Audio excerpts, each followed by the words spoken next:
بسم الله الرحمن الرحيم. الحمد لله رب العالمين، والصلاة والسلام على سید الانبیاء والمرسلین.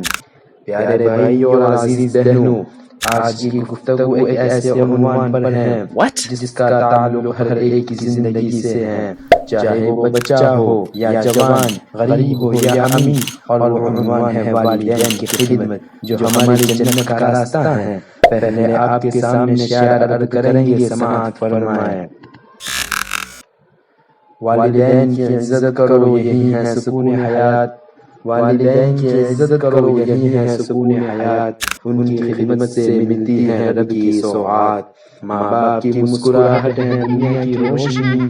ماں باپ کی مسکراہٹ ہے دنیا کی روشنی. ان کے بغیر ویران ہے ہر ایک خوشی.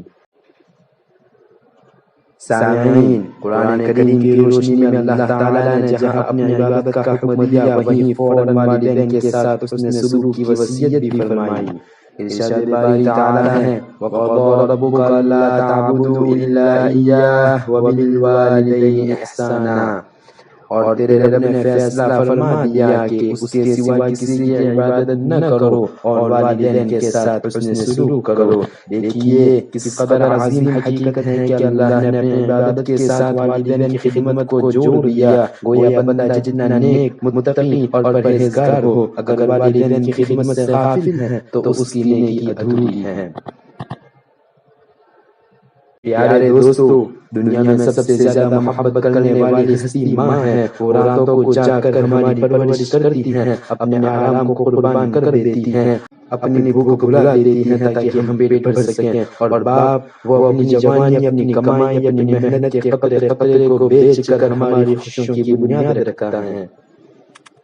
پیارے بھائیوں اور بہنوں، رسول اللہ صلی اللہ علیہ وسلم سے ایک شخص نے پوچھا: یا رسول اللہ، سب سے زیادہ کس پر احسان کروں؟ آپ صلی اللہ علیہ وسلم نے فرمایا: اپنی ماں پر. اس نے پھر پوچھا، آپ صلی اللہ علیہ وسلم نے پھر فرمایا: اپنی ماں پر. تیسری بار پوچھا، آپ صلی اللہ علیہ وسلم نے پھر فرمایا: اپنی ماں پر. چوتھی بار پوچھنے پر آپ صلی اللہ علیہ وسلم نے فرمایا: پھر اپنے باپ پر.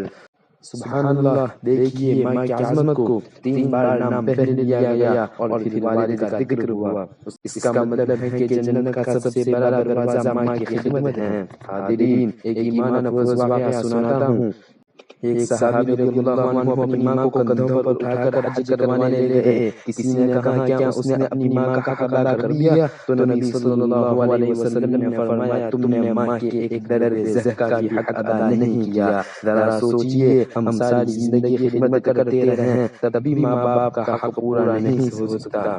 آئیے ایک سبق آموز شعر سناتا ہوں. ماں باپ کی دعاؤں سے سنورتی ہے یہ حیات. ماں باپ کی دعاؤں سے سنورتی ہے یہ حیات. ان کی رضا ہے اصل میں خدا کی رضا کی بات.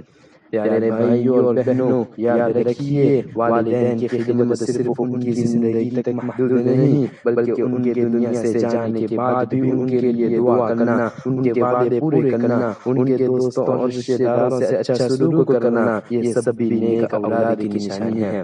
رسول اللہ صلی اللہ علیہ وسلم نے فرمایا: بندہ جب دنیا سے رخصت ہوتا ہے تو اس کے عمل کا سلسلہ ٹوٹ جاتا ہے سوائے 3 چیزوں کے: صدقہ جاریہ، نفع دینے والا علم، اور نیک اولاد جو اپنے والدین کے لیے دعا کرے. پیارے سننے والوں، آج ہم اپنی دعائیں، اپنی محنتیں اور اپنی توجہ کہاں لگا رہے ہیں؟ کیا کبھی ہم نے پلٹ کر اپنی ماں کی آنکھوں کو دیکھا ہے؟ کیا ہم نے باپ کے جھکے ہوئے کندھوں پر غور کیا ہے؟ یہ سب ہماری راحت اور کامیابی کے لیے جھکے اور تھکے ہیں. دوستو، بات ختم کرنے سے پہلے چند شعر سن لیجئے. جنت کا راستہ ہے والدین کی خدمت. جنت کا راستہ ہے والدین کی خدمت. اللہ کی رضا ہے ان کی خوشنودی میں. جو ماں باپ کو راضی کر گیا دنیا میں، جو ماں باپ کو راضی کر گیا دنیا میں، وہ کامیاب ہوا دونوں جہانوں میں. اللہ تعالیٰ ہمیں اپنے والدین کی صحیح خدمت کرنے والا بنائے، ان کی دعائیں لینے والا بنائے، اور ان کے صدقے میں ہماری دنیا اور آخرت کو سنوار دے. آمین یا رب العالمین. ہر وقت میری جان پہ ہے جان لٹائی، دھونے تھے جن کے پاؤں نافرمان ہو گیا. ناراض ہے ماں باپ تو ناراض ہے خدا.